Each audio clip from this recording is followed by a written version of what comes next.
La Facultad de Ciencias Sociales y Humanas de la Universidad Central del Ecuador y el proyecto Serie y Colección Filosófica Actual les dan la más cordial bienvenida a la conferencia Posibilidad, Necesidad y Esencia en la Filosofía Analítica, quien contará con la participación de Mario Gómez Torrente, quien es uno de los autores del libro de Filosofía Analítica, y con Juan Carlos Villacrés, que es el editor del libro de Filosofía Analítica. Como primer punto, tenemos la bienvenida a cargo del profesor Martín Aulestia, coordinador del proyecto Serie Filosófica Actual.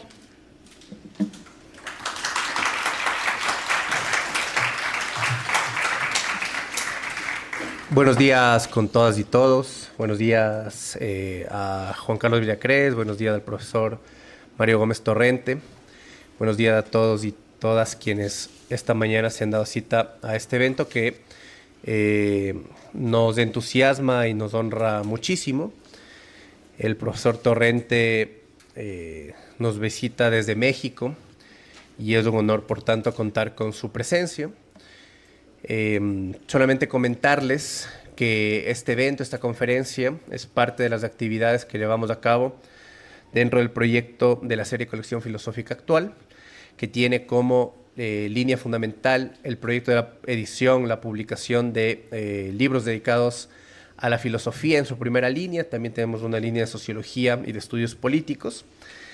En esa línea de filosofía, uno de los libros de los que hemos venido trabajando es el libro de Filosofía Analítica, que está coordinado por Juan, a quien agradecemos mucho por su trabajo y que cuenta con el honor de tener a Mario Gómez Torrente como uno de sus autores. Solamente quiero señalar la importancia de pensar o de reflexionar, de utilizar la filosofía en tiempos convulsos, como los tiempos que tenemos ante nosotros el día de hoy, porque la filosofía se vuelve precisamente necesaria cuando un campo de la realidad aparece como problemático, cuando nuestras certezas se agrietan y cuando nuestros conceptos heredados ya no alcanzan para dar cuenta de lo que ocurre. En un tiempo como el nuestro, marcado por el colapso ecológico, la aceleración tecnocientífica, gobernada por las lógicas del capital, la reorganización violenta del escenario geopolítico mundial y un retorno explícito de formas de dominación imperialista, la filosofía aparece no para dar soluciones técnicas inmediatas, sino para dar la posibilidad de pensar con claridad, de interrogar los supuestos que organizan nuestras prácticas, nuestras creencias y los conceptos con los que pensamos, y para volver explícitas las categorías en las que el orden se sostiene y se legitima. En ese marco, digamos, del campo de la filosofía que nos convoca el día de hoy, que es la filosofía analítica, ocupa un lugar particularmente interesante. A menudo se caricaturiza a la filosofía analítica como una tradición fría, excesivamente técnica o desconectada de los grandes problemas históricos. Sin embargo, basta mirar atentamente para advertir que la insistencia analítica en la precisión conceptual, en la claridad argumentativa y en el análisis riguroso del lenguaje constituye una herramienta poderosa para pensar cuestiones de alcance fundamental. ¿Qué significa, por ejemplo, explicar un fenómeno? ¿Qué entendemos por posibilidad o por necesidad? ¿Cómo se articulan nuestras teorías científicas con la estructura del mundo? ¿Y qué lugar ocupan los sujetos racionales dentro de este entramado? Todo lo cual me parece fundamental para atender a cuestiones que al pensamiento teórico, crítico y reflexivo le ocupan en una época como la nuestra. Les agradezco una vez más a todas y todos por estar aquí, a los conferencistas que nos acompañan la mañana de hoy y espero que lo disfruten mucho. Muchas gracias.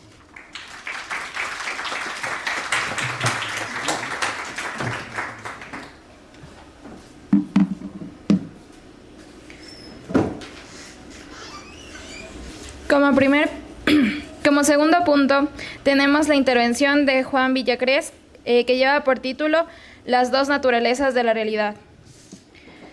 Juan Villacrés, filósofo graduado con honores de la Escuela Politécnica Nacional, máster en Filosofía por la Universidad de Edimburgo, máster en Inteligencia Artificial, máster en Ecología y Política y Alternativas al Desarrollo por la Universidad Andina Simón Bolívar. Ha dictado a lo largo de 14 años asignaturas dentro del campo de la física, matemática, estadística y filosofía en distintas universidades del Ecuador. Ha publicado artículos acerca de la mecánica cuántica e inteligencia artificial.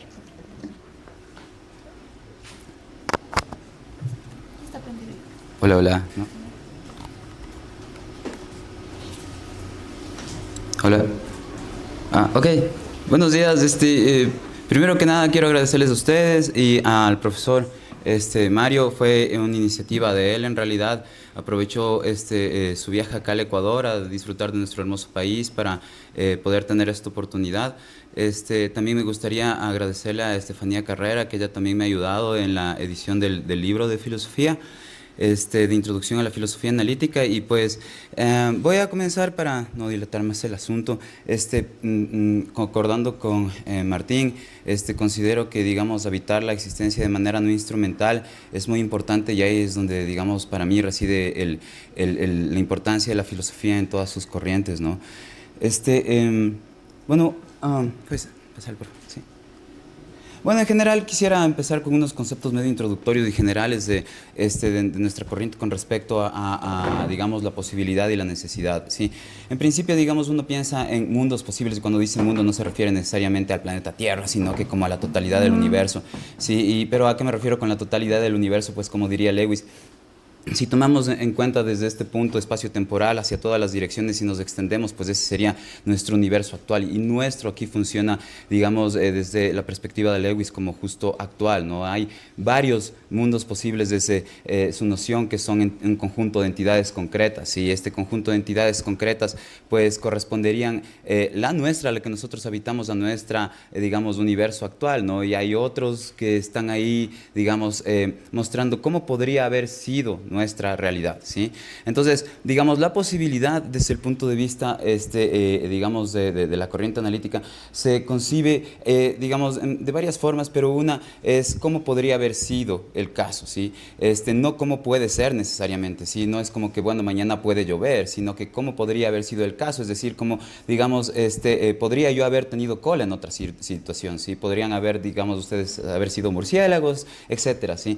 Ahora, claro, una cuestión es cómo concebir el mundo, digamos, habitado por objetos concretos, ¿sí? Y cuando me refiero aquí conjuntos, me refiero a conjuntos matemáticos, literalmente hablando, porque algo que caracteriza a la corriente analítica es justo eso, ¿sí? Nuestro respeto y, digamos, de admiración por la ciencia, y tratar de seguir, digamos, los métodos científicos, ¿sí?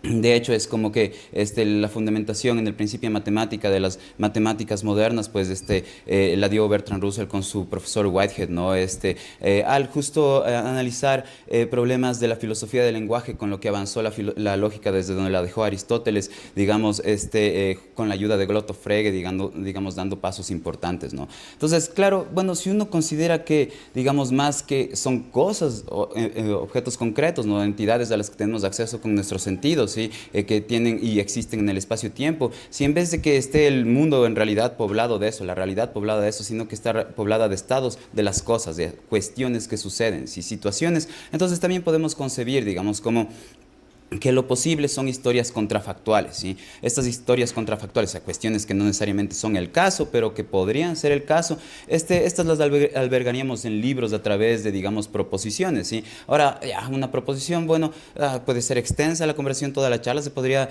referir solo acerca de qué serían las proposiciones, pero bueno, la más simple podríamos pensar que es como que, miren, yo puedo decir que ahorita estoy sobre el piso, o que el piso está debajo de mí, en ambos casos estoy yo transmitiendo lo mismo, entonces, digamos, la proposición es eso que tienen en común ambas oraciones, ¿sí? Entonces, digamos, voy a concebir y le voy a llamar W sub 0, ¿sí? Digamos, a nuestro mundo actual, ¿sí? Entonces, ahí, como ven ahí, hay dos corrientes, digamos, principales, o sea, ahí, digamos, esto puede extenderse otra vez, ¿no? Pero los concretistas por un lado, los abstraccionistas por otro lado. Los concretistas, pues, consideran que los mundos posibles son conjuntos de entidades concretas, y los abstraccionistas, pues, digamos, de historias contadas en estas proposiciones en libros, ¿no? Ahora sí, puedes cambiar, por favor. Ok. Ya, ahora, ¿cómo nos sirve esto? Y si ven que ahí hay un simbolito de triángulo, de rombo, y otro de cuadrado, y ahí, ¿por qué usamos esta, digamos, cosas que para la gente que no está familiarizada con la lógica, les podría parecer más bien obscuro, y para nosotros en cambio nos da claridad. Ya, tiene que ver con, por ejemplo, la clásica historia de Russell cuando busca cómo negar la existencia de algo. Digamos, quieren negar que está creciéndome ahorita una cabeza de manera material en mi hombro, ya. Sí, debemos poder decir que hay algo que no existe, ¿no? O sea, por ejemplo, digo, ¿qué tal si negamos la existencia de los unicornios y nadie dice, bueno, alguien puede decir, oye, pero es que me lo puedo imaginar y tiene una, digamos, idea como de Parménides, ¿no? Que todo lo que piensa o dice de alguna forma existe. Entonces, el momento que yo quiero decir no existen los unicornios, pues invoco al unicornio de alguna manera y es como que estoy tratando de excluir de la existencia algo que ya de alguna forma lo invoqué, ¿no? Entonces, digamos, el truco de Russell fue plantear esta misma aseveración de que no existen los unicornios, pues considerando aquellas propiedades, invocando en vez del unicornio las propiedades que en caso del unicornio existiera, pues conformaran el ser del unicornio. Entonces, la forma en la que lo hace Russell sería, no existe un algo, aquí lo importante sería el algo, ¿no es cierto?, que sea simultáneamente caballo y que tenga cuerno, por ejemplo, ¿sí? Entonces, en este caso, cuando uno plantea digamos, la oración de esta forma, yo no invoco a la totalidad del individuo, sino que, digamos, invoco a las propiedades y como que hay una especie de convención de que, digamos, estas propiedades que lo componen son comunes entre la persona que habla, o sea, reconocidas que existen comúnmente entre la persona que habla y los que escuchan, ¿sí? Porque uno no quiere, digamos, tener una especie de problemas que se disuelvan o ingresar en la conversación, digamos, de entidades que no existirían convenidas por las dos personas que hablan, ¿no? Entonces, el típico caso que el mismo Russell pone en su artículo en On the Nothing, que es un artículo seminal muy importante, ¿no? Que habla acerca, digamos, de esta noción de que, bueno, ¿será que el rey de Francia es calvo? Sí, entonces, ya no hay rey de Francia, ¿no? Pero, ¿qué? ¿Pero está calvo o no está calvo? ¿Sí? Entonces, si uno toma el principio del tercero excluido, ¿no? Que en pocas dice, miren, ya sea que sucede algo o que no sucede, pero no hay una tercera opción, ¿no? Como que simultáneamente está sucediendo y no sucediendo. Claro, uno puede, digamos, indicar en la mecánica cuántica algunas interpretaciones y decir, no, pues en ese campo sí sucede, pero si nosotros usamos lógica clásica, pues terminaríamos diciendo que, pues, no, ahorita estoy en este momento hablando, ¿sí? Ese es el caso, o sería el caso que no estoy hablando, pero que hable y no hable simultáneamente, está como raro, ¿no es cierto? Si uno usa otra vez lógica clásica, ¿no es cierto? Entonces, digamos, ya sea que el rey de Francia es calvo o que no es calvo, serían las opciones que tendríamos, ¿no es cierto? Pero si buscamos entre todos los objetos calvos del universo y entre todos los objetos que no son calvos en el universo, no vamos a encontrar al rey de Francia. Entonces ahí hay un problema, ¿no? Entonces la cuestión es que, digamos, lo que trató de hacer Russell con esto es un poco dar de claridad, digamos, a algunos de los discursos que se daban en la corriente continental, ¿no? Entonces, ahora, digamos, en esto de los mundos posibles, ¿cómo se empieza a tratar de dar esta claridad, ¿no? Entonces, pues no hay puesto las definiciones, ¿no es cierto? Entonces, digamos, aquí algo donde dice algo es posible, si hay al menos un mundo posible donde ocurre es verdadero, pues me refiero a una proposición, ¿no? A aquello que está expresando la proposición, ¿sí? Entonces, digamos, este diamante que ven ahí abajo en la segunda oración sería, es posible que P, no, P es una proposición, ¿no? Entonces, digamos, si es que es posible que cualquier cosa que yo diga, eso sería verdadero en este mundo actual, donde otra vez mundo actual es la totalidad del universo como mencioné, ¿no es cierto? Eso sucedería si es que yo logro encontrar al menos uno de los mundos posibles o al menos una de las situaciones, digamos, potenciales, ¿no es cierto?, contrafactuales donde esto suceda, ¿sí? Entonces, miren, ahí está el ejemplo que les había dicho, no podría haber sido el caso que yo tenga cola, esto sería, digamos, analizado en caso de que sí exista uno de estos mundos o uno de estos conjuntos, ¿no es cierto?, donde puedo encontrarme a mí o una contraparte mía donde estoy con cola, ¿no? Ahora esta contraparte, pues, es alguien que hace el rol que yo tengo en este universo, pues que lo tiene en ese otro universo, digamos, posible, ¿no? Y bueno, pues la necesidad, en cambio, miren, es muy importante hablar acerca de lo necesario, lo esencial y lo posible, pues claro, si es que yo quiero averiguar qué es lo que en realidad está pasando, muchas veces lo que yo quiero saber es qué es lo que conforma esencialmente un evento o un individuo, o digamos, quiero saber qué es lo que es necesario en vez de contingente, ¿no es cierto? Entonces, digamos, claro, si es que algo, en este caso otra vez el algo vendría a ser una proposición, una situación planteada por una proposición. Si esto va a ser una cuestión necesaria como que la suma de 2 más 2 sea igual a 4, eso sería, digamos, equivalente a que en todos los mundos posibles, pues eso suceda, ¿no? Que 2 más 2 sea igual a 4, ¿no? Para muchos, digamos, filósofos, los números son necesarios, ¿no? Es decir, miren, el rato que ustedes identifican algo, pues lo distinguen y el momento que distinguen ya están contando de alguna manera, ¿no? Hay uno en vez de dos, ¿no?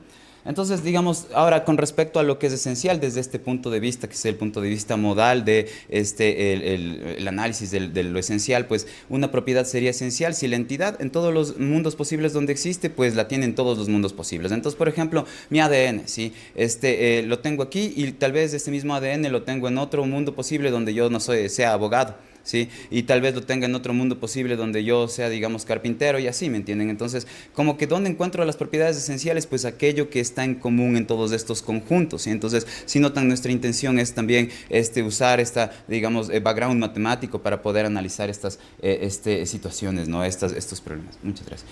Ya, ahora, digamos, algo que nos es también importante, al menos para lo que les voy a mostrar en un momento, porque ahorita estoy tratando de sentar las bases un poco de mi trabajo, digamos, las relaciones de dependencia ontológica, ¿no? ¿Cómo se determina el ser y existencia de una entidad por otra entidad, ¿sí? Entonces, supónganse, claro, mi ser biológico, si lo que yo soy a nivel biológico, pues está determinado por el ADN de mis papás, ¿sí? Y no al revés. Entonces, digamos, eso establece una relación asimétrica de dependencia. Si yo estoy determinado, mi ser y existencia, por mis padres y no al revés, ¿no es cierto? Sí, entonces, digamos ahora, dentro de estas relaciones de dependencia ontológica hay algunas, ¿no? O sea, por ejemplo, tal vez han escuchado la típica reducción en ciencias, ¿no? La relación de reducción, ¿no? Cómo se reduce la temperatura, por ejemplo, a, digamos, la energía cinética media de las moléculas. Hay algunos filósofos que consideran que la mente se reduce, digamos, a lo físico, ¿sí?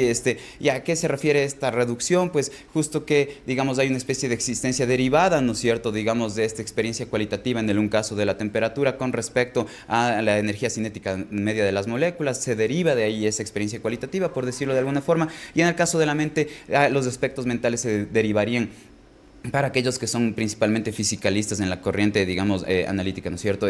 La mente se derivaría de, digamos, lo físico, ¿no? De lo que sucede en el cerebro, ¿sí? Entonces, estas relaciones no necesariamente son causación. Miren, yo cometería un error si termino diciendo que el singletón, es decir, el conjunto que solamente tiene ya el número 2, está causado por la existencia del número 2, ¿no? Está como raro decir eso. Más bien, la existencia del conjunto depende ontológicamente, es decir, su ser y existencia no podría ser lo que es si es que el ser y existencia del número 2 no es lo que es, ¿sí? Entonces, digamos, aquí está más puesto, digamos, en la última parte, ¿no? Donde le he citado al profesor Kit Fine, justo su noción, digamos, cómo él expone esta dependencia ontológica desde el punto de vista modal, que es el que le estoy presentando aquí, ¿no? Entonces, miren, brevemente, una entidad X depende ontológicamente de otra, y solo si es necesario, y aquí necesidad, otra vez recuerden, tiene que ver con que sucede en todos los mundos posibles, ¿no es cierto? Donde si X existe, entonces Y existe también, ¿sí? Ahora sí, pues, ahora, nos interesan, digamos, no solamente qué puebla la realidad, digamos, cuando uno se responde, ya, ¿qué existe? Sí, uno puede decir, bueno, un conjunto de entidades concretas, otros pueden decir situaciones, sí, el clásico Wittgenstein, ¿no? El mundo no está hecho de objetos, sino de estados de las cosas, ¿no es cierto? Entonces, cuando uno dice, bueno, esto existe, ¿qué es lo que quiere decir, no? Porque hay existencias que son como derivadas y otras que diría uno, bueno, en realidad existen, ¿no? Entonces, ¿de dónde proviene esto? Y más que nada, por ejemplo, en Occidente uno tiene, digamos, intuido de alguna manera fundacionalismo metafísico. ¿Ya qué quiere decir esto? Entonces está ahí, digamos, puesto en forma de un edificio, ¿no? Miren, si es que el primer piso no está de un edificio, pues no pueden construir el segundo, y si el segundo no está, pues no pueden construir el tercero. Entonces, en ese sentido, el tercero depende del segundo del primero, etcétera, ¿no es cierto? Entonces hay una cadena de dependencia ontológica entre distintas entidades o sucesos, digamos, de la realidad, donde una depende de otra, y esta de otra, y esta de otra, y esta de otra, hasta que, digamos,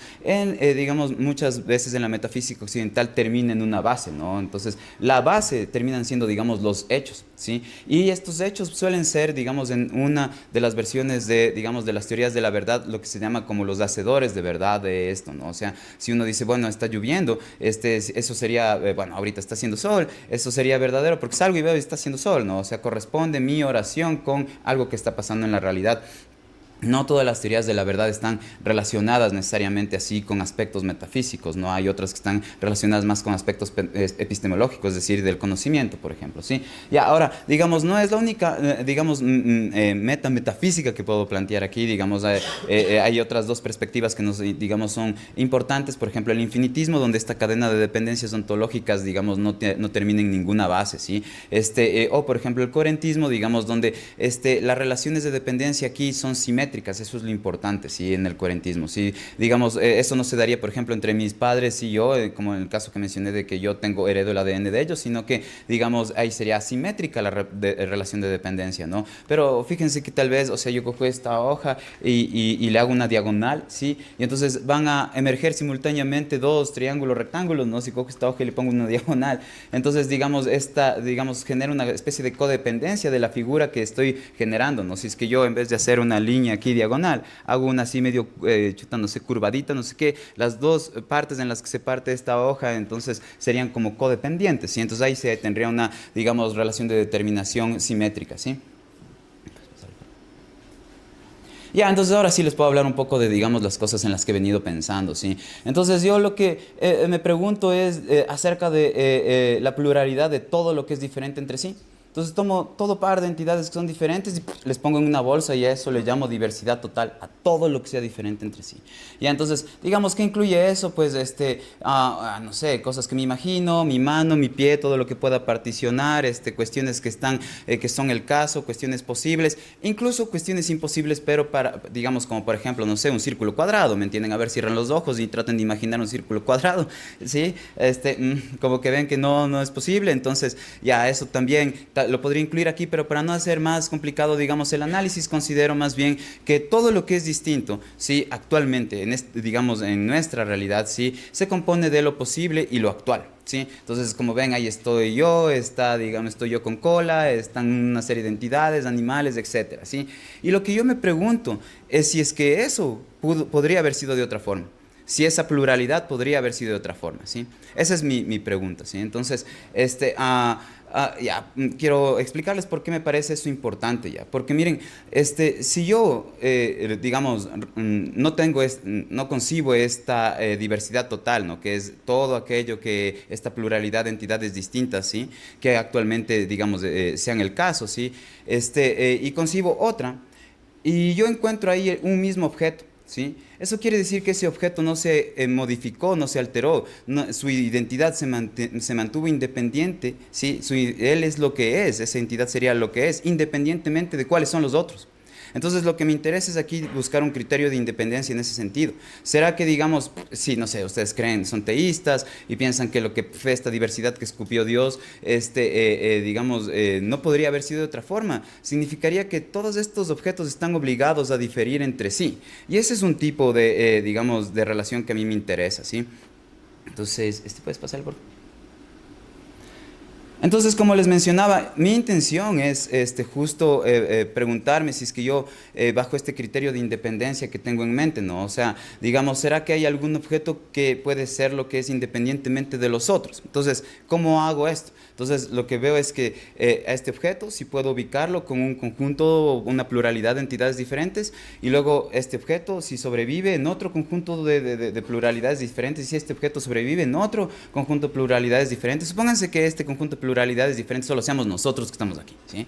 Y después, digamos, digamos, una diversidad total posible, ¿sí? ¿Qué tal si es que corresponde a esto más el resto de la central, de la Universidad Central? Y otra diversidad posible, digamos, la Universidad Central más el Ecuador y así, ¿no es cierto? Entonces, si es que, digamos, logramos encontrar ahí objetos en todas ellas, significa, objetos comunes, ¿sí? Significa que estos son lo que son independientemente de lo que sea el otro.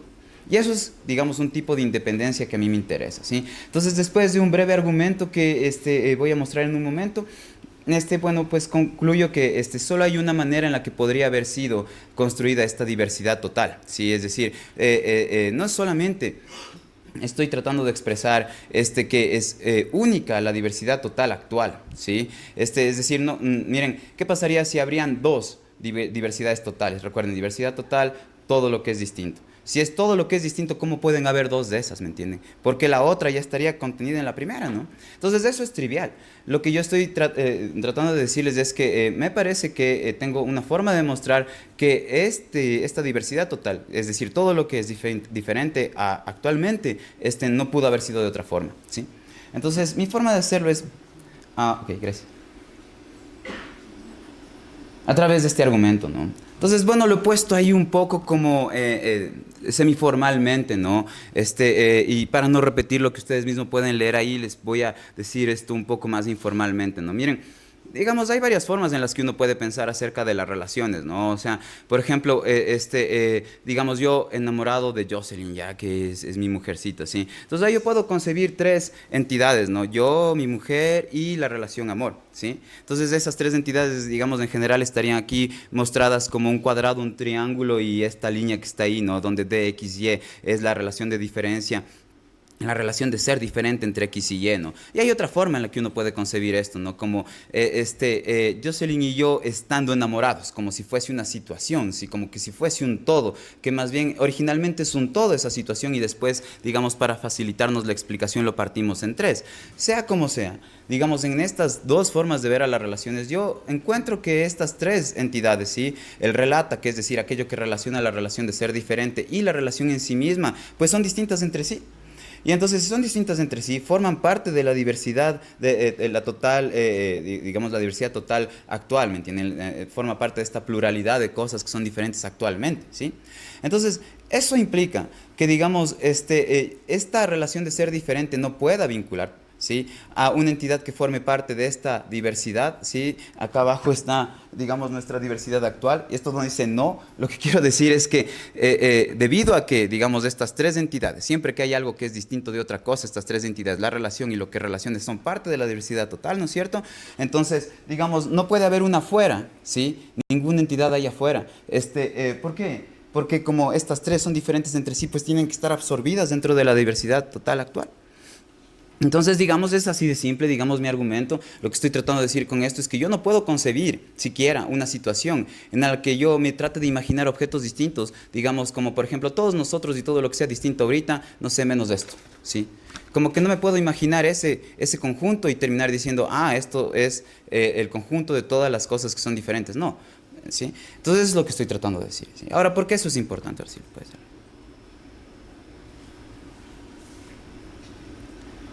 Porque, digamos, justo no, miren, yo no podría terminar diciendo que hay un objeto que es lo que es, digamos, miren, justo esto no, que ninguna entidad X podría ser lo que es si no fuera diferente de una Y que ya forma parte de esta diversidad total, ¿sí? ¿Por qué estoy diciendo esto? Porque, digamos, todo lo que ya es distinguible, ¿sí?, ya está individuado, ¿sí?, ya tiene, digamos, su ser, ¿sí? Y parece ser que todo lo que es distinto ahorita ya está obligado a ser distinto, no podría haber sido de otra forma. Entonces es como que hay una especie de esta obligación a diferir, ¿sí? Todo lo que es distinto está ahí obligado a ser distinto, ¿no es cierto? Como que fuerza a que esta diferencia sea esencial, ¿sí? No solamente están difiriendo, sino que difieren esencialmente, ¿sí? Entonces aquí he tomado un poco, digamos, otra vez a Kit Fine, y pues, miren, una propiedad de un objeto es esencial si debería tener dicha propiedad para ser lo que es. Entonces eso es lo que me parece que sucede, ¿no? Que estos individuos que son distintos en cuanto entidades distintas, de ley necesitan del otro para, digamos, ser lo que son, ¿sí? Digamos, porque no hay otra diversidad total, ¿me entienden? Entonces, de esto me permite o me sugiere, ¿sí?, que todo par de entidades distintas, ¿sí?, que forman parte de la diversidad total actual, ¿sí?, no solo difieren entre sí, sino que difieren esencialmente, es esencial diferir, ¿sí? Y esto es, digamos, ya algo como importante, ¿sí? ¿Por qué? Porque, digamos, si yo voy a tomar ahora sí, digamos, un poco más las consideraciones de Kit Fine al respecto, ¿no? Entonces, digamos, si yo digo que X depende de Y, eso sería desde el punto de vista de Kit Fine, que no usa una noción modal como la que expliqué al inicio, sino una noción de dependencia basada en la esencia. Solo si X, digamos, esencialmente, y ahí venga una P de Y, ¿no? Ese P de Y es una proposición que incluye a un término Y. En nuestro caso, esta P de Y es que X es diferente de Y, ¿sí? Entonces, en mi caso, yo tendría que X depende de Y si X es esencialmente diferente de Y, y es justo lo que pasa. Entonces, lo que noto aquí es que hay una relación de dependencia simétrica entre todas las entidades en cuanto a objetos distintos, ¿sí? Ahora, claro, eso está bien raro, ¿no? Porque, digamos, como yo digo que todo es codependiente, pero si yo quemo esta cosa, nada le pasa a mi mano o a mi zapato, ¿me entienden? Deja de existir esta cosa, se cambia y es otra, y no le pasa nada a mi mano y a mi zapato, ¿me entienden? Entonces ahí habría digamos, un problema, ¿no es cierto? Porque por un lado parece sensible o sensato lo que estoy comentando, pero por otro lado, digamos, también es verdad esto, ¿no? Ya, entonces, digamos, ¿cómo se supera esa contradicción, sí? Entonces, digamos, puedes pasar. digamos, esta contradicción se superaría si nosotros, digamos, aceptaríamos que, digamos, la realidad tiene dos naturalezas, ¿sí? Una donde en realidad, digamos, mi mano sí no se ve afectada por lo que le pase a este papel, ¿no es cierto? Porque mi mano sería independiente de este papel, ¿sí? Entonces, digamos, no es que todos los objetos del mundo están dependiendo unos de otros en esa naturaleza de la realidad, ¿sí?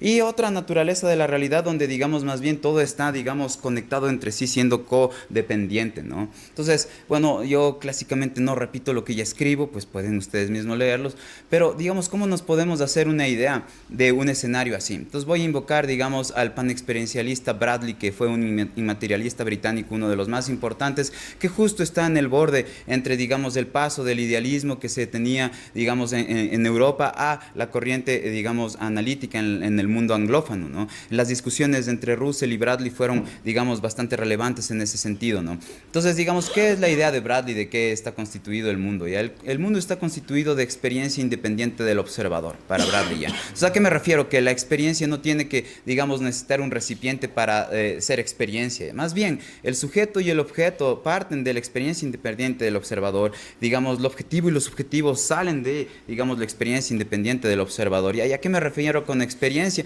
Digamos, miren, ustedes cogen y dicen, y les pregunto qué es esto, ¿no? Entonces ustedes dicen, bueno, pueden hacer una lista de propiedades. Y cuando yo les pregunto qué es esa lista de propiedades, pues dicen, es rojo, está duro, no sé qué, ¿no es cierto? Pero desde mi punto de vista, ahorita que estoy adoptando el punto de vista de Bradley, lo que quiere decir es que, miren, se refieren a la, digamos, experiencia cualitativa del rojor, a la experiencia cualitativa de dureza, ¿no? Entonces, bueno, pueden decirme, oye, pero científicamente esto es un objeto con moléculas y átomos y con una estructura molecular tal, ¿no es cierto? Pero si ustedes se fijan, cuando uno hace experimentos en física, usa sus sentidos para analizar el mundo, ¿no es cierto? Entonces estos sentidos, al final de cuentas, digamos, lo que tenemos acceso directo es eso, lo que aparece ante el ojo de nuestra mente, digamos, esta experiencia acerca de la persistencia en la sucesión de los eventos, es lo que en realidad, digamos, termina siendo leyes en la física, ¿sí? Y esta persistencia en la sucesión de los eventos es una persistencia desde el punto de Bradley de esta especie de presencia, de esta experiencia, digamos, que tenemos ante el ojo de la mente, ¿no es cierto? Entonces, desde su punto de vista, todo puede reducirse, lo material, lo subjetivo, lo objetivo, digamos, a la experiencia independiente del observador. Ahora, esta experiencia independiente del observador tiene justo, me parece, analizándolo a Bradley, dos naturalezas, ¿sí? Él le llamaba el absoluto, ¿sí? A la totalidad de toda la experiencia independiente del observador. Y este absoluto, digamos, yo lo veo como algo como cuando uno es bebé. Si tiene una mente, digamos, de bebé y le ponen un espejo al frente. Y lo que vamos a tener es una masa de experiencias sensoriales, ¿no es cierto? Formas y colores ahí donde no está individuado ningún objeto. Todavía no hay individuo. ¿Por qué ni siquiera se reconocen ustedes mismos cuando se ven en el espejo? ¿Sí? Digamos, no dicen, bueno, este soy yo. ¿Sí? Entonces, a medida que uno va creciendo, ¿no es cierto?, va arrancando de esta masa informe donde todavía no hay cuestiones distinguidas, pues los objetos del mundo, ¿sí? Entonces, donde ya hay objetos del mundo y donde ya podemos usar conceptos y decir, esto es esta cosa, miren, este soy yo, aunque me vean en el espejo y digo estas formas que se mueven, soy yo, ¿sí? Ese es el momento en el que está manifestando la segunda naturaleza de la realidad.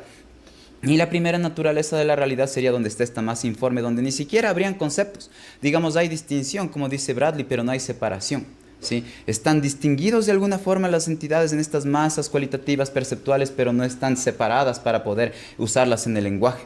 Entonces se tiene que este espacio, digamos, preconceptual sería inefable, el que corresponde a la una naturaleza de la realidad desde el punto de vista de Bradley, y el que corresponde a la otra naturaleza de la realidad donde ya podemos hablar es donde ya empezamos a distinguir los objetos ahí, ¿sí? Entonces, digamos, parece ser que este análisis pues otra vez nos lleva a estas dos naturalezas de la realidad que yo, digamos, estoy argumentando de manera, digamos, aquí muy general, ¿no es cierto? Ahora, digamos, el dibujo que ven ahí en la realidad última, ¿no es cierto?, la naturaleza última, es donde, digamos, hay esta serie de dependencias simétricas, digamos, de determinación del ser y existencia entre todas las entidades, ¿no? Hay esta interdependencia, mientras que, digamos, la naturaleza convencional es donde ya tenemos algo así como el edificio que les mostré, ¿no? Una relación de dependencia simétrica donde uno puede tener, digamos, una base fundamental de la realidad que vendrían a ser los hechos que hacen verdaderos o falsos, digamos, nuestras aseveraciones, ¿sí? Puedes pasarlo. Ahora, claro, no soy yo ni fregando el único que ha hablado de estas cosas o ha pensado acerca de las dos naturalezas. Hay una tradición enorme, ¿no? En la filosofía oriental, digamos, especialmente en el pensamiento budista. Y yo aquí lo tomo al budismo más como, digamos, un ejercicio filosófico más que como una cuestión religiosa, ¿no? No sé si conocen, o sea, Buda no es como Jesús, no es como un estado de conciencia. No hay Dios, no hay esencia para los budistas. Sí es un tipo de religión, digamos, bien particular en ese sentido, ¿no? Y tienen varias corrientes o interpretaciones, ¿sí? Y en particular, dos de mis filósofos favoritos, bueno, uno es Aristóteles y otro es Nagarjuna, y en el Mula Madhyamaka, que como está en sánscrito, ¿no? Entonces, pero bueno, quiere decir los fundamentos de la vida, de la vía media, ¿no? Entonces, hay, en general, en la mayoría de las escuelas budistas hay dos naturalezas de la realidad, dos realidades, ¿no? Entonces, una, otra vez, la última y otra que es la convencional, ¿sí? Entonces, bueno, ¿cómo se caracteriza la naturaleza última de la realidad? Pues con este concepto de vacuidad, ¿no? El concepto de vacuidad es que, bueno, todo carece de identidad propia o independiente o intrínseca, ¿sí? Justo, digamos, lo que en realidad dicen Nagarjuna es que todo carece de svava, y este svava pues se lo ha traducido de varias formas, como ser independiente, naturaleza intrínseca, sustancia, naturaleza propia o existencia inherente. Entonces es lo que dice, digamos, Nagarjuna, ¿no? Que en la naturaleza última de las cosas todo es codependiente de alguna manera, ¿sí? Porque, digamos, no hay algo que sea completamente independiente, ¿sí? Entonces, ya, ahora, fíjense que negar eso no significa que se niega lo esencial, porque uno podría decir que más bien es esencial para cada entidad depender de las otras, ¿sí? Entonces, mientras que la otra naturaleza de la realidad es el punto de vista del budismo, pues ahí uno podría decir que sí hay entidades independientes, y ahí sí compete también el lenguaje, porque otra vez cuando hay entidades independientes, pues podemos concebir una base fundamental de la realidad que desde el punto de vista de la teoría, de teoría de la correspondencia de la verdad, pues son estos hechos que están en la base fundamental de la realidad los que terminan haciendo verdaderos o falsas nuestras oraciones, ¿sí? Ahora, digamos, parece ser que todo este análisis que estoy haciendo converge a un tipo de explicación particular, de un tipo de interpretación particular de estas dos naturalezas de la realidad. Hay varios tipos de interpretaciones, y entonces en particular yo estoy tomando uno donde, miren, escogí, digamos, un verso del Madhyamaka, que de la traducción de Garfield, ya que es uno, digamos, de los orientalistas principales, ¿no? De habla inglesa. Entonces, miren, voy a leerlo en inglés y después, miren, ustedes mismos pueden ver ahí en español la traducción que yo la hice, ¿no? Entonces, whatever is independently co-arising, that is explained to be emptiness. That being a dependent designation is itself the middle way. Entonces, digamos, es como que el momento que habla de la vía media, y que para Nagarjuna es muy importante, digamos, esto de la vía media, hablar de que hay una naturaleza profunda ahí donde, digamos, está pasando algo completamente, digamos, distinto a nuestra realidad convencional. Lo que él considera es que ahí está, digamos, todo codependiente. Entonces, digamos, yo estoy, tomando un punto o convergiendo este análisis a un punto de vista o una interpretación del budismo, que se acerca más a la tradición budista Huayang, que es la tradición budista que se llevó en China, ¿sí? Esta tradición budista tiene una imagen para representar lo que quiere decir, que se le llama la red de Indra, ¿sí? Esta red de Indra se la concibe como un conjunto de esferas infinito, donde cada esfera se proyecta en las otras esferas, ¿no? Entonces, como una forma de decir que todo está conectado y que donde está uno, está todas las cosas, ¿no? Como que cada objeto tiene en esencia una relación esencial con todas las otras, tal como yo he venido mencionando, ¿sí? Y digamos, ya mismo para terminar, pues pienso que también estoy llegando con todo este análisis a una interpretación de las dos naturalezas de la realidad, donde la naturaleza última de la realidad es indecible, ¿sí? Entonces, para, digamos, soportar mi afirmación, tomo el verso con el que abre Nagarjuna el libro, ¿no? Entonces es I prostrate to the perfect Buddha, the best of teachers, who taught that whatever is dependently arising is unceasing, unborn, unannihilated, not permanent, not coming, not going, without distinction, without identity, and free from conceptual construction. Entonces, si hay algo que está libre de construcción conceptual, pues parece ser que es justo inefable, ¿no? Entonces, parece ser que, digamos, todo el análisis que he estado haciendo otra vez converge a un tipo de interpretación particular de estas dos naturalezas de la realidad, ¿sí? Puedes cambiar, ¿sí? Y ya para concluir, pues fíjense, claro, la vacuidad en sí misma también sería vacía, ¿no? Es decir, la situación en que toda entidad carece de identidad intrínseca también carecería de identidad intrínseca, ¿sí? Y entonces, digamos, en ese sentido, ¿dónde está el hecho? ¿Dónde está la base fundamental de la realidad que, digamos, hace que la afirmación todo es vacío sea verdadera? ¿Sí? Eso ha sido un problema en la filosofía del lenguaje, digamos, en la filosofía budista, y pues me parece que el trabajo que estoy desarrollando pues da una respuesta apropiada, ¿no? Entonces, miren, la afirmación de que todas las cosas carecen de svava, es decir, identidad intrínseca, ¿sí? Es verdadera en virtud de la naturaleza convencional de la vacuidad, ¿sí? Porque la vacuidad también tiene dos naturalezas, una convencional y una última. Mientras que la vacuidad en su última naturaleza, ¿sí?, se encuentra en una estructura metafísica inapropiada para la expresividad, porque esta codependencia pues hace que, digamos, no podamos usar el lenguaje naturalmente, ¿sí? Porque, miren, cuando yo trato de apuntar un objeto y hablar de ese objeto, quiero hablar de ese objeto y no de otro. Pero esta codependencia de un objeto con todas hace que la esencia de todos los otros objetos estén contenidas en el objeto que yo quiero apuntar con el lenguaje, de manera que con el lenguaje yo estaría invocando o a todo o a nada, ¿sí? Ya, entonces, digamos, esa sería una forma analítica en la que trato de analizar, digamos, la filosofía oriental como, digamos, una especie de ejercicio para que noten que la filosofía analítica puede analizar incluso este tipo de cuestiones que no necesariamente tienen que ver con algo estrictamente, no sé, científico, y que tiene una amplitud de análisis. Eso sería todo de mi parte. Muchas gracias.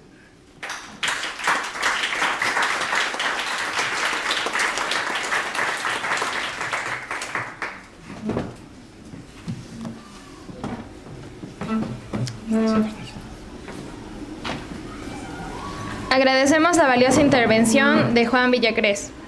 Como tercer punto, tenemos la conferencia de Mario Gómez Torrente, que lleva por título Filosofía y Razonamiento Antrópico. Mario Gómez Torrente, licenciado en Filosofía en Barcelona en 1990, PhD en Philosophy Princeton en 1996. Es investigador en el Instituto de Investigaciones Filosóficas de la Universidad Nacional Autónoma de México, UNAM, y trabaja principalmente sobre temas de filosofía, de la lógica del lenguaje y de la mente.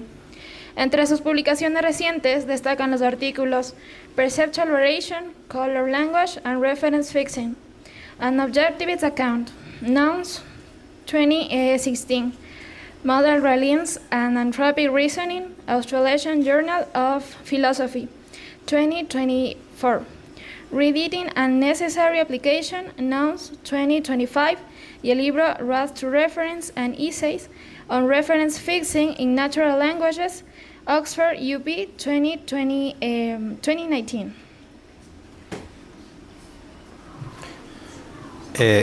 Gracias.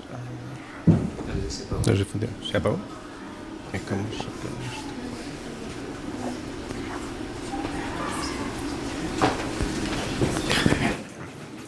Creo que ya sí. Hola, hola. Hola, hola. Pues muchas gracias por la presentación y gracias por tenerme aquí como invitado en la Universidad Central. Yo voy a hablar de... la primera diapositiva tenía el título Filosofía y Razonamiento Antrópico. Ahí está. Voy a hablar de una serie de ideas que pues creo que no son muy usuales, no se han explorado mucho en filosofía analítica, en particular en la metafísica analítica, pero que creo que pueden tener algo de interés para tratar con ciertos problemas filosóficos tradicionales. Y más adelante pues veré una posible aplicación de estas ideas. Esta va a ser la estructura de los temas. Primero voy a explicar qué quiere decir esto de razonamiento antrópico. ¿A qué me refiero con esto? No, todavía no, por favor. Después hablaré de un poquito de razonamientos antrópicos en física, que es donde ha surgido esta idea de razonamiento antrópico, y veremos unos básicamente un ejemplo principal, que es este llamado razonamiento de Weinberg y también ciertos refinamientos bayesianos de este razonamiento. Ahora explicaré qué quiere decir esto. Y luego voy a explorar pues, esta cuestión de si estas ideas que han nacido en la física pueden tener alguna aplicación interesante en la filosofía, en particular para ciertos problemas en la metafísica tradicional. En particular, pues voy a concentrarme en una posible aplicación de un cierto razonamiento antrópico para explicar o dar algún tipo de solución antrópica al famoso problema de mente-cuerpo, tal como se lo concibe tradicionalmente, que es básicamente el problema de la armonía psicofísica bajo supuestos dualistas. Muchos sabrán a qué me refiero con eso, pero para los que no, pues más adelante voy a explicar un poquito también a qué me refiero. Ok, pues ¿qué es esto del razonamiento antrópico? Pues, primero, es un razonamiento que contiene una premisa o una conclusión antrópica. ¿Pero qué quiere decir esto de una premisa o conclusión antrópica? ¿Qué es una proposición antrópica, una afirmación, un enunciado antrópico? Tal como yo lo entiendo, es una proposición que dice que la existencia de seres que son como nosotros, los seres humanos, en un cierto respecto o característica, implica, o sea, la existencia de seres como nosotros en un cierto sentido, implica o al menos hace probable en algún sentido natural que una parte de la realidad, que generalmente va a ser nuestro universo, en cierto sentido, tenga una determinada propiedad. O sea, la idea es que una proposición antrópica lo que dice es que el que nosotros existamos tal como existimos implica o hace probable que la realidad sea de una cierta manera. Eso es lo que dice una proposición antrópica. Y enseguida vamos a ver algunos ejemplos de esto. Entonces, la característica relevante de los seres humanos aquí, o sea, esta propiedad que nos caracteriza y que vamos a usar para encontrar una implicación o una probabilidad, un enunciado de probabilidad. No sé si se apagó esto otra vez. Esta característica... Hola, hola. Sí. Esta característica suele ser epistémica en un sentido amplio. Suele ser epistémica en un sentido amplio, tiene algo que ver con nuestras capacidades cognitivas, ¿no? Eso es lo que generalmente hace interesantes estas premisas o conclusiones antrópicas. Ejemplos ahí, pues ser observadores de la realidad, hacernos preguntas teóricas complejas acerca de cómo es la realidad, cosas de este estilo, ¿no? Que tienen que ver con nuestras capacidades cognitivas. Los razonamientos antrópicos suelen usarse bajo la suposición de que existe un multiverso, en el sentido de una pluralidad, una multiplicidad de universos que son muy variados, ¿no? Un poco como estas pluralidades de mundos posibles, ¿no? De las que hablaba Juan, ¿no? Y que tienen su papel en ciertas teorías de la metafísica analítica, ¿no? Y en esa pluralidad, pues hay una cosa que es nuestro universo, nuestro mundo. Esa parte de esa pluralidad que corresponde a algo que nos rodea, que es muy grande y donde nosotros habitamos, ¿no? Enseguida vamos a ver por qué estos razonamientos antrópicos suelen usarse bajo esta suposición. Pasamos a lo siguiente. Ok, entonces, ¿cómo se han usado este tipo de proposiciones en física y este tipo de razonamientos en física? Pues generalmente se han usado para ofrecer explicaciones, siempre bajo esta suposición de un multiverso físico apropiado, explicaciones de que nuestro universo tenga ciertas propiedades, ciertas características que parecen a primera vista improbables o extrañamente armónicas, ¿no? Y enseguida vamos a ver un ejemplo. Entonces, normalmente se parte de una primera premisa, que es la premisa de que los seres humanos tenemos las ciertas características físicas C. No, todavía no, por favor. Ciertas características físicas que de hecho parecemos tener, ¿no? Que de hecho, pues, en algún sentido es claramente un hecho que las poseemos, las tenemos. Generalmente son características de este tipo epistémico en un sentido amplio. Características como las de ser seres observadores o seres que se hacen preguntas acerca de la realidad física y que tienen capacidades cognitivas suficientes para responder de manera fiable esas preguntas. Luego hay una segunda premisa, que es la premisa propiamente antrópica, según la cual, siempre bajo ciertos supuestos, siempre hay todo un marco de suposiciones acerca de cómo razonar en estos contextos, o sea, no son premisas así puras o muy fundamentales. Es una premisa antrópica según la cual un universo con seres con estas características que aparecen en la primera premisa debe tener o es probable que tenga una cierta propiedad relevante que es interesante físicamente, ¿no?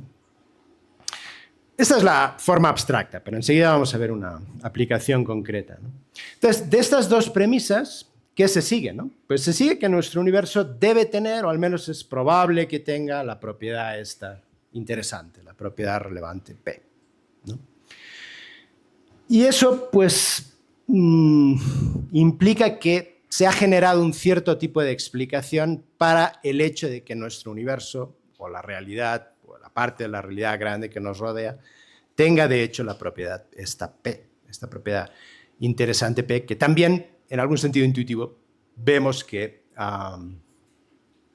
nuestro universo tiene, ¿no? Adelante con la siguiente. Bueno, pues vamos con este ejemplo.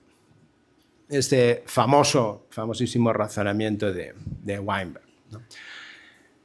Steven Weinberg, un físico muy eminente, muy famoso, murió hace pocos años, 3 o 4 años, usó un célebre argumento antrópico para explicar, de hecho predecir, en el momento en que él da este argumento, podríamos llamar el armónico valor de la constante cosmológica. La constante cosmológica, para decirlo así de manera muy simple, es un parámetro que aparece en las ecuaciones de campo de la teoría general de la relatividad de Einstein, que básicamente pues, lo que hace es, en función de ese valor, del valor que adopte ese parámetro, pues vamos a obtener soluciones donde el universo se expande o se contrae, ¿no? Básicamente esa es la idea, ¿no? En diversos grados, ¿no?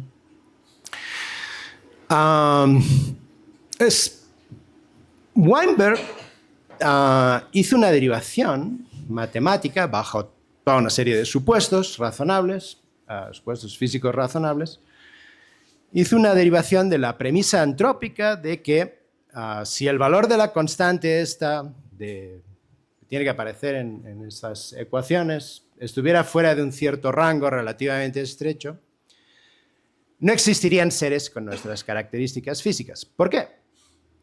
Porque si el valor estuviera por encima de ese rango, la materia no colapsaría en galaxias y, por tanto, pues tampoco habría estrellas, planetas, etc. Nosotros no existiríamos tal como existimos, por tanto, tampoco existiríamos como seres con las capacidades cognitivas que tenemos.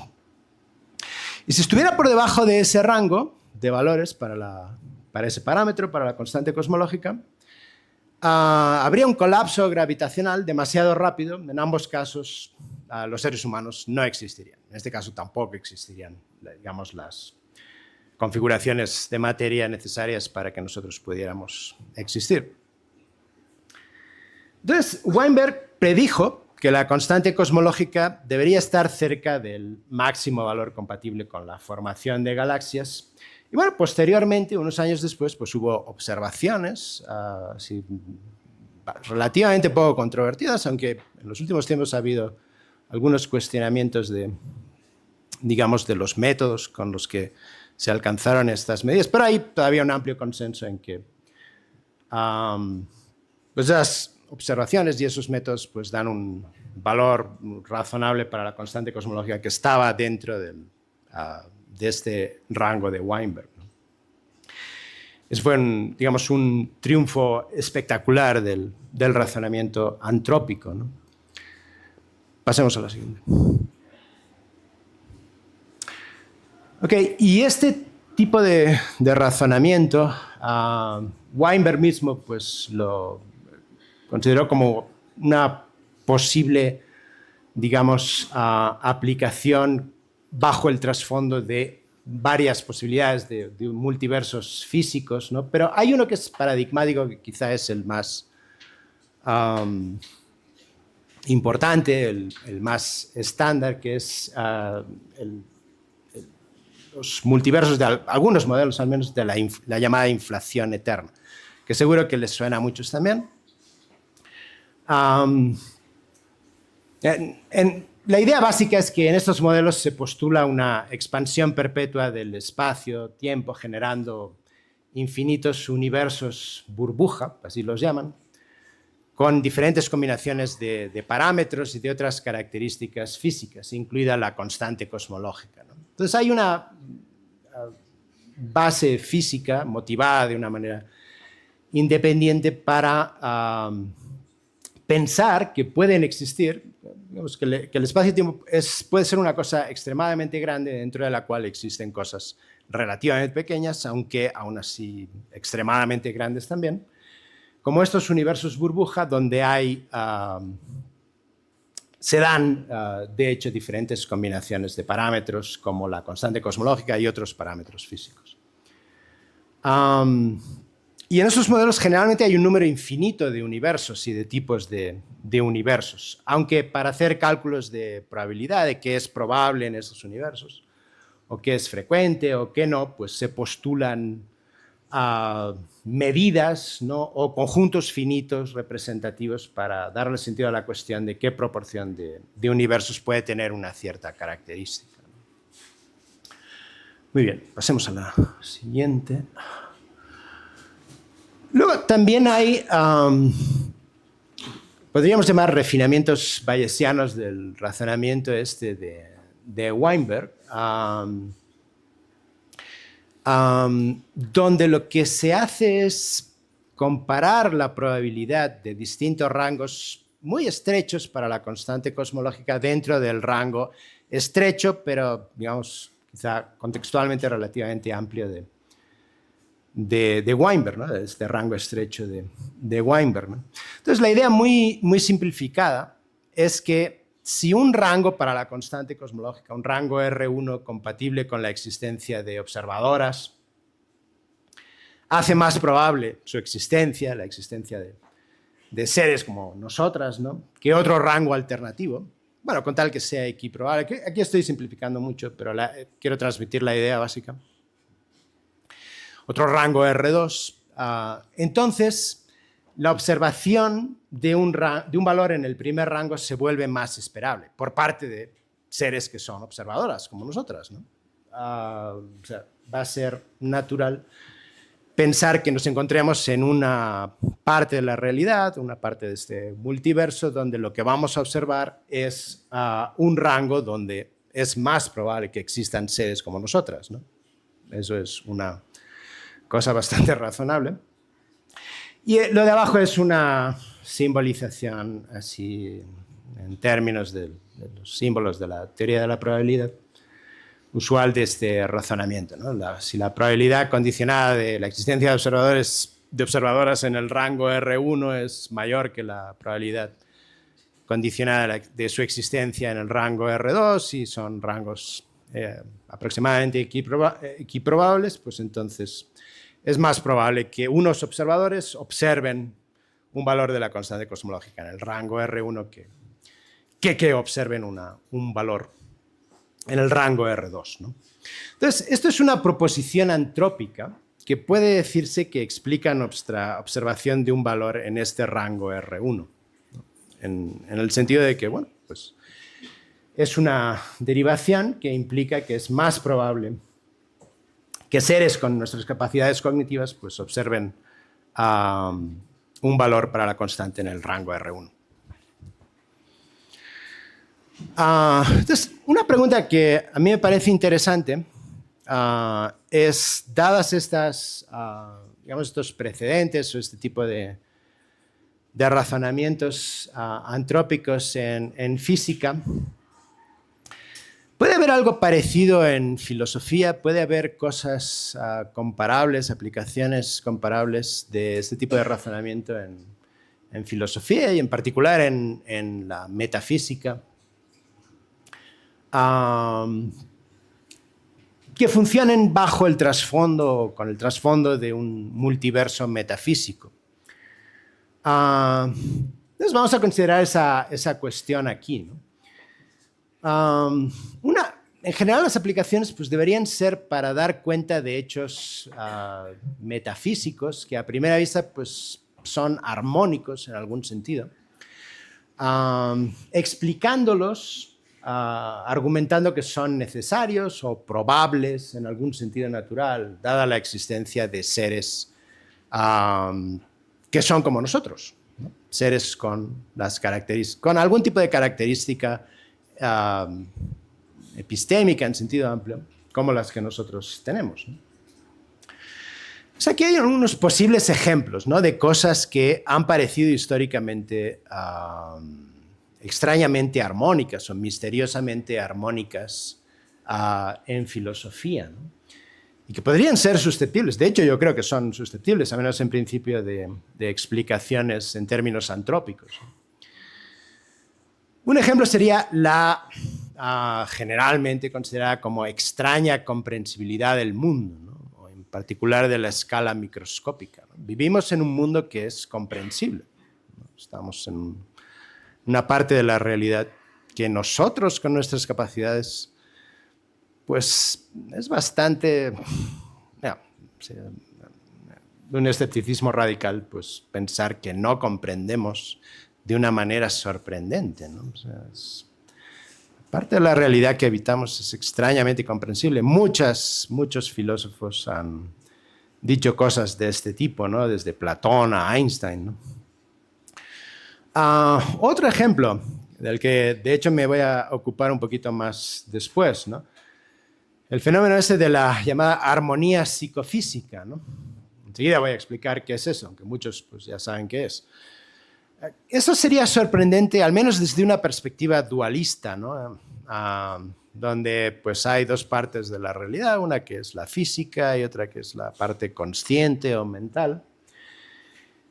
Y desde una perspectiva dualista normal o habitual, pues esta armonía es totalmente contingente. Estas dos partes de la realidad están relacionadas como están de hecho relacionadas, pero eso es totalmente contingente. ¿Por qué es así si son dos tipos de realidad completamente diferentes?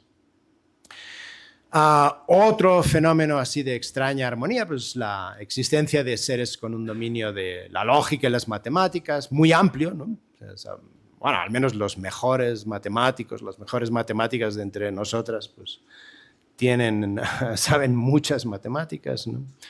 Esto es un poco extraño, ¿no? También les ha parecido muy extraño a muchos filósofos desde la antigüedad, ¿no? Porque, bueno, pues al menos bajo el supuesto así intuitivo de que el mundo matemático es un mundo abstracto que pues, bueno, está fuera, además, del mundo mental y fuera del mundo físico.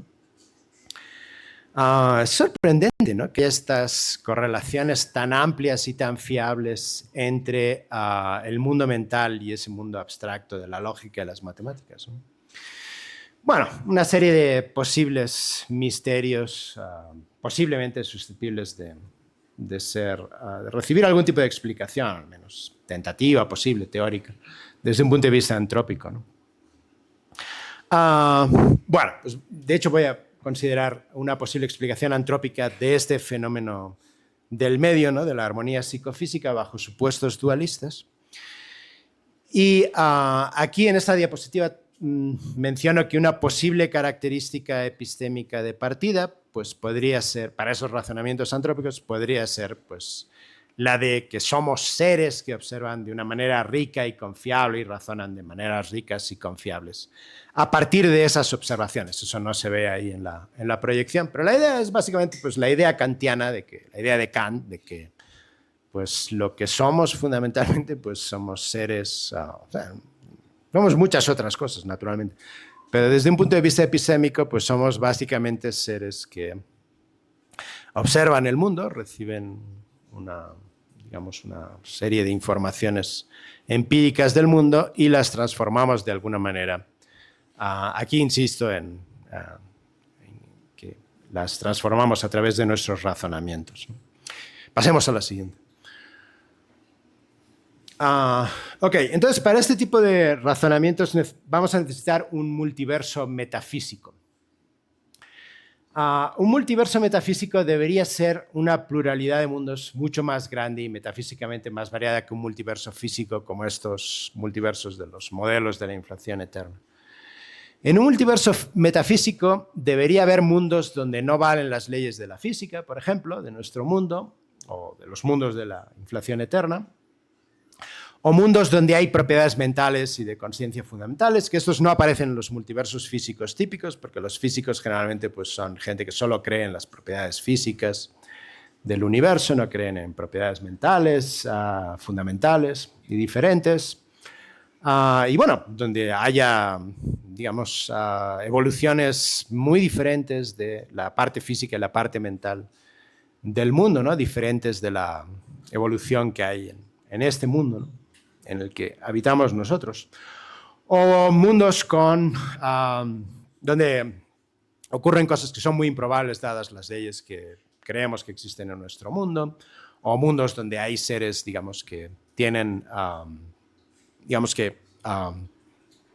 existen dadas las leyes que existen en este mundo, las leyes que gobiernan lo físico y lo mental, pero que de todas maneras no tienen un contacto tan rico y tan fiable como el que parecemos tener nosotras sobre el mundo abstracto de la lógica y las matemáticas. O sea, todas estas cosas deberían existir en este multiverso metafísico que sería digamos, el trasfondo apropiado para estos razonamientos antrópicos en filosofía. Hay ejemplos de multiversos metafísicos en la historia de la filosofía, ¿no? Y bueno, quizá los más famosos así recientemente, pues serían esta pluralidad de mundos de David Lewis, ¿no? De la que hablaba también un poquito Juan, ¿no? Y también en el ámbito de la física hay un multiverso que es propiamente metafísico, que es este multiverso matemático de Max Tegmark.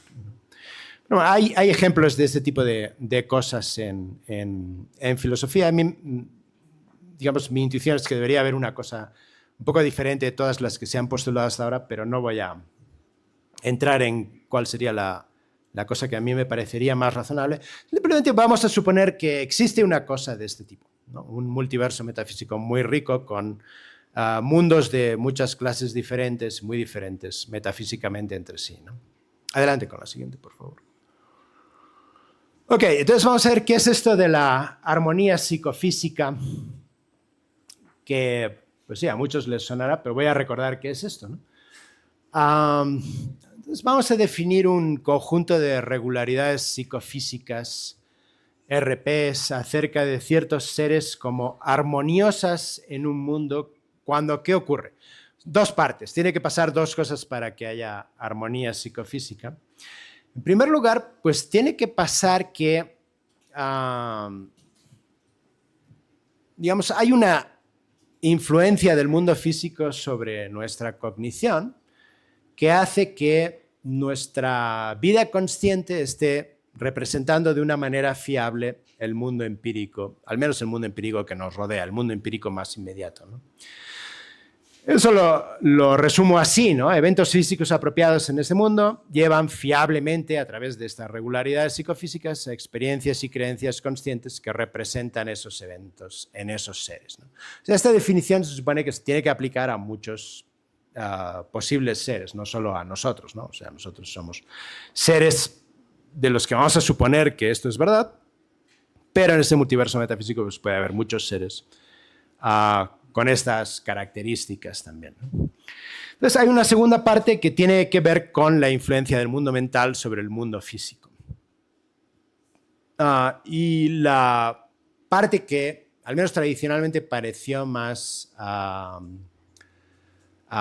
representativa, digamos, de esta relación armoniosa de nuestra vida mental con el mundo físico o con la parte física del mundo, es que nuestras voliciones, o al menos nuestras voliciones acerca de la parte inmediata del mundo físico que nos rodea, sobre la que tenemos un acceso más o menos inmediato, se cumplen fiablemente, normalmente. O sea, si yo quiero agarrar esta botella, pues lo hago, formo la volición de hacerlo y la levanto, ¿no? Si formo la volición de hablar, como estoy hablando ahora, pues hablo. Este tipo de voliciones inmediatas, pues generalmente se cumplen de una manera fiable. Eso lo resumo así, ¿no? Las voliciones de estos seres acerca de acciones sobre la parte física directamente accesible del mundo, voliciones inmediatas, como los podríamos llamar, pues llevan de una manera confiable a través de las regularidades psicofísicas a eventos físicos apropiados en ese mundo que satisfacen esas voliciones. Yo tengo la volición de agarrar la botella, entonces hay un evento físico, que es el evento físico de que mi brazo agarra la botella, que satisface esa volición consciente que yo tengo. Bueno, esto es básicamente la armonía psicofísica en el sentido de Leibniz, y también Descartes pues tiene este tipo de concepción de lo que es la armonía, y eso es lo que les parecía sorprendente a ellos, ¿no? Dado el hecho de que pues, tenemos dos sustancias diferentes. Bueno, esto no es exactamente así en Leibniz, pero básicamente hay dos sustancias diferentes, una que es la sustancia mental o consciente, y por otro lado tenemos la parte física del mundo. ¿Cómo es que, siendo dos sustancias diferentes que en principio no tienen nada que ver entre sí, aquí Juan objetaría, ¿no? Podría hablar de meter su teoría metafísica para explicar cosas de este tipo o negar cosas de este tipo, pero bueno, la idea tradicional va bastante en contra de la idea de Juan. Lo que dirían ellos es que pues bueno, es realmente sorprendente que estas cosas que tienen una naturaleza completamente diferente estén relacionadas de una manera tan armónica cuando las conexiones que hay entre estas cosas son completamente contingentes. No hay ninguna necesidad en que estén relacionadas de la forma en la que están de hecho relacionadas, ¿no? Muy bien. Una cosa que presupongo aquí no es muy importante en este contexto es que estoy presuponiendo con Leibniz, con Descartes, con Spinoza y con muchos otros filósofos de la modernidad y de la contemporaneidad, pero a diferencia de muchos otros también contemporáneos, que las voliciones y las creencias ocurrentes no disposicionales son eventos conscientes. Ok, entonces vamos con el razonamiento antrópico que yo quiero proponer aquí como un posible ejemplo de razonamiento antrópico en metafísica, en filosofía, para explicar un caso de fenómeno de armonía, ¿no? De misteriosa armonía. Entonces, la primera premisa de este razonamiento antrópico va a ser esta. Es básicamente lo que decía antes, ¿no? Como usando esta característica, ¿no? de esta situación epistémica positiva, ¿no? En un sentido amplio, ¿no? En la que parece que nos encontramos. Somos observadoras razonantes cuyas experiencias y creencias perceptuales representan de manera fiable y muy rica los eventos físicos particulares de una parte rica, variada y directamente accesible de nuestro mundo, y que razonan de maneras fiables y muy ricas hacia tesis generales a partir de esas representaciones. Esta es la idea que, bueno, pues sí, los escépticos filosóficos lo pueden negar, ¿no? Pueden decir, pues no, todo esto es una fantasía, vivimos en la Matrix o vivimos en algún tipo de situación rara donde en realidad no sabemos nada, pero pues,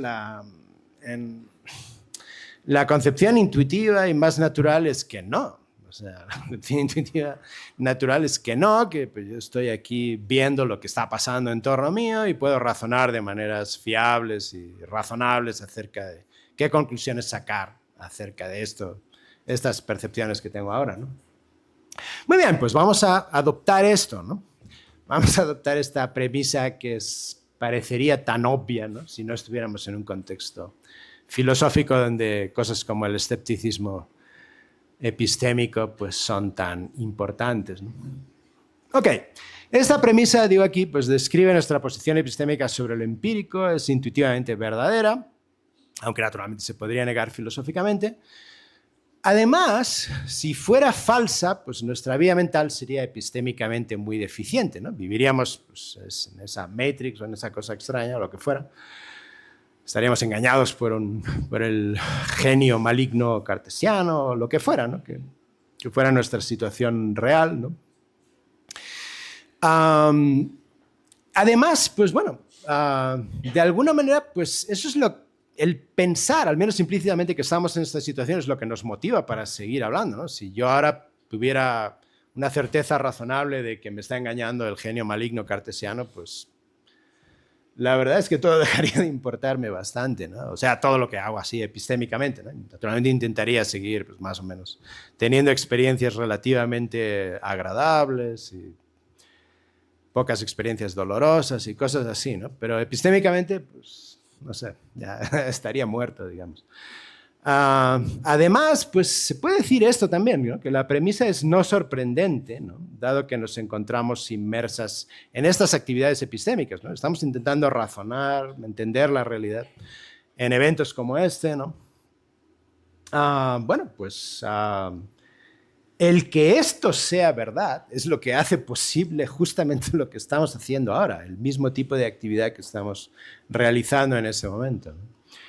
Entonces también tiene como una virtud explicativa, ¿no? de la posibilidad de que lo que parece que estamos haciendo ahora pues sea efectivamente lo que estamos haciendo.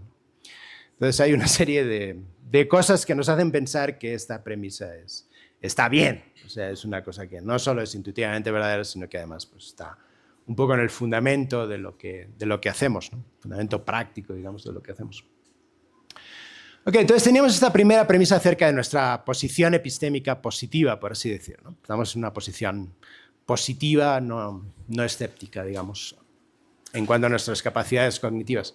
La segunda premisa sería esta, ¿no? Recuerden que había esta primera premisa en el caso de Weinberg y había esta segunda premisa que lo que nos decía es, bueno, si hay seres de este tipo, entonces es probable que ocurra tal cosa.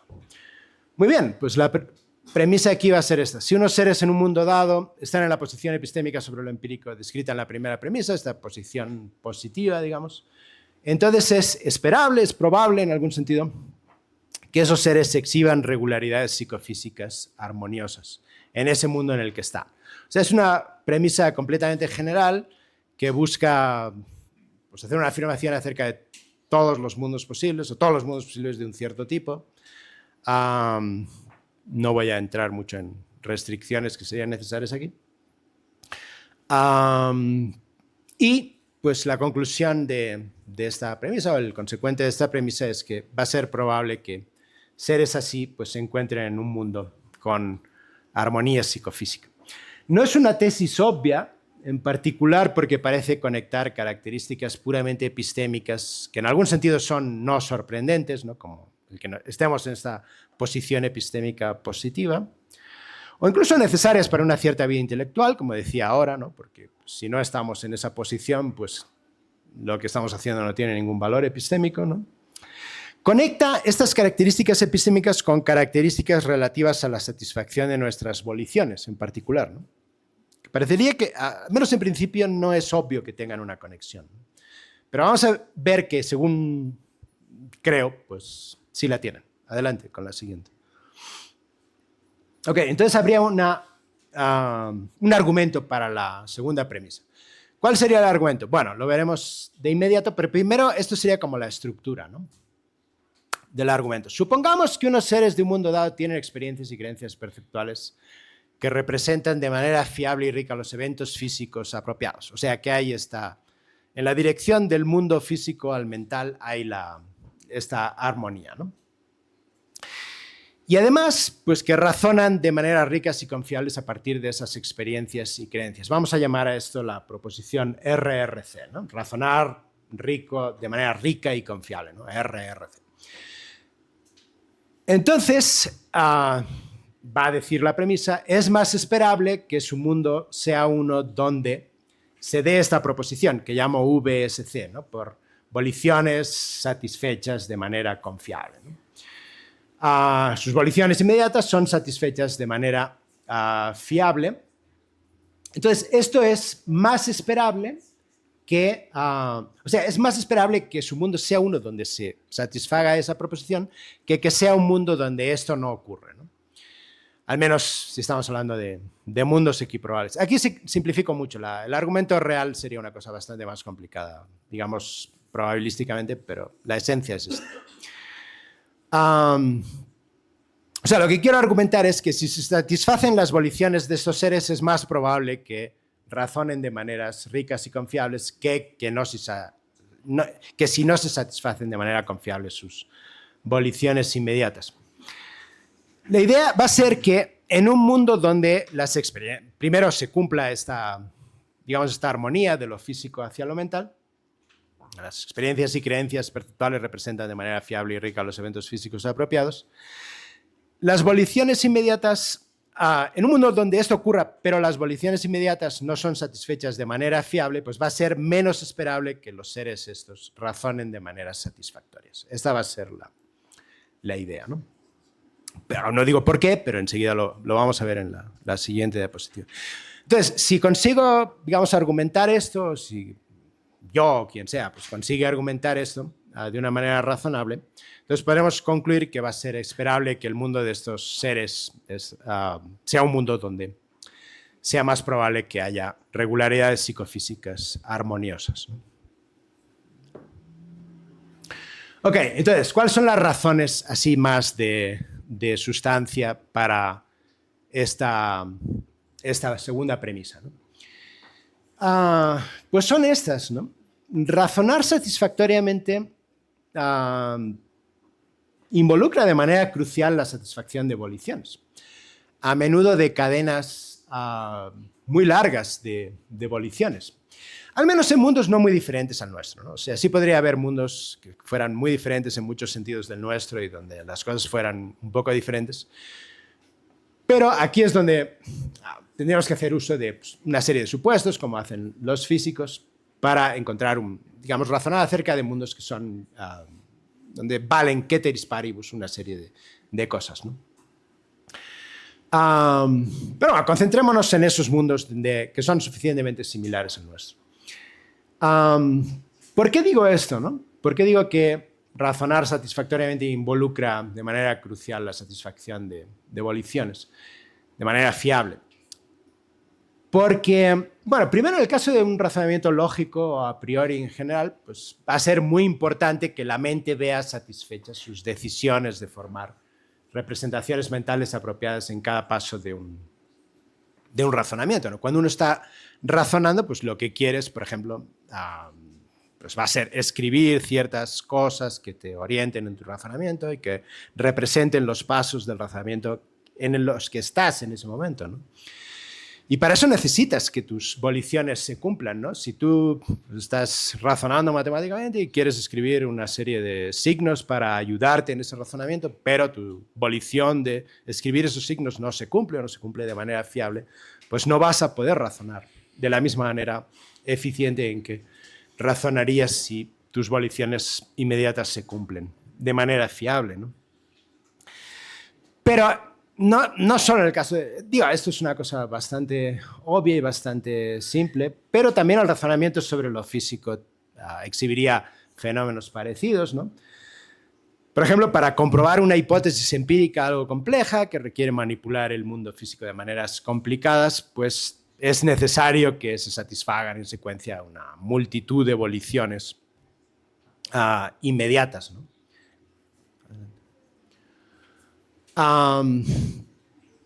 Por ejemplo, ¿no? Eso ocurriría si tienes que diseñar un experimento súper complejo, ¿no? Donde tienes que, o bueno, incluso uno muy simple o relativamente simple, pues necesitas que una serie de voliciones acerca de cómo ir manipulando el mundo para organizar ese experimento pues se satisfagan de una manera confiable, ¿no? Entonces ahí digo que en un mundo donde las voliciones inmediatas de las razonadoras no se satisficieran fiablemente, sería menos esperable y en algunos mundos imposible razonar de maneras satisfactorias, ¿no? En un mundo así, donde no hubiera esta parte de la armonía, donde las voliciones no se satisficieran de manera fiable, las razonadoras habrían de esperar a que se dieran secuencias apropiadas de voliciones inmediatas satisfechas para comprobar hipótesis empíricas, por ejemplo, ¿no? Pero, puesto que en un mundo así tendrían que pasar muchísimas más cosas que en un mundo armónico para que tuvieran lugar de manera apropiada mucho. En un mundo así sería más improbable que en un mundo armónico que las razonadoras razonaran de manera satisfactoria sobre el mundo físico. Y eso es básicamente lo que queríamos obtener, ¿no? La conclusión a la que queríamos llegar. O sea, sería más improbable que unos seres estuvieran en una posición epistémica positiva en un mundo donde sus voliciones inmediatas no se satisficieran. Entonces, podemos llegar a esta conclusión, ¿no? Sería esperable para un ser razonante bayesiano ideal, como la posición que ahora estamos adoptando nosotros al razonar metafísicamente sobre todas estas cosas, ¿no? Que viera el multiverso metafísico desde fuera, sería esperable que un mundo donde existieran observadoras, razonantes, seres como nosotros, exhibiera regularidades psicofísicas armoniosas que no las exhibiera. O sea, un razonador así pensaría, bueno, pues hay todos estos mundos, ¿no? Si hay mundos donde hay seres que están en esta posición epistémica positiva porque observan bien y razonan bien a partir de esas observaciones, pues al menos en mundos más o menos con digamos, una serie de principios básicos en común con el nuestro, pues va a ser más esperable que esos mundos sean mundos donde haya armonía psicofísica que no la haya. Muy bien, entonces, bajo la hipótesis de la existencia de muchos mundos metafísicamente alternativos, si el argumento este es correcto, el hecho de la armonía psicofísica en nuestro mundo se explica en el sentido de que era esperable o más probable, dada la posición epistémica esta positiva que nosotros tenemos. Esto hace, digamos, este hecho de la armonía psicofísica más probable que la no existencia de armonía psicofísica, ¿no? Y creo que en principio otros argumentos de este tipo también pueden aplicarse para otro tipo de problemas filosóficos así profundos que tienen la misma estructura, ¿no? Donde hay un fenómeno metafísico de armonía o de extraña coincidencia o misteriosa coincidencia de dos partes de la realidad que en principio no deberían estar o no tendrían por qué estar conectadas de la manera como están, ¿no? Y eso es todo. Gracias.